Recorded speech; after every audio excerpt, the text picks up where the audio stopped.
गुर्जर समाज के सभी भाइयों और बहनों से मेरी अपील है कि कल के लिए 1 मार्च 2020 के लिए समाज के कुछ साथियों ने ये अपील की थी कि मदनपुर खादर गांव में पहुंचें और जो कालिंदी कुंज रोड बंद है उसको खुलवाने का प्रयास किया जाएगा।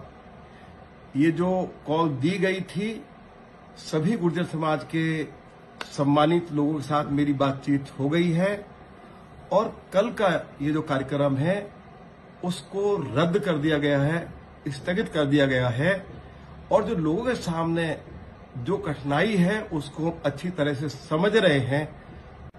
एक बार मैं फिर गुर्जर समाज के सभी सम्मानित भाई और बहनों से अपील करता हूं कि कल जो प्रोटेस्ट करने का जो कार्यक्रम था उसको रद्द कर दिया है।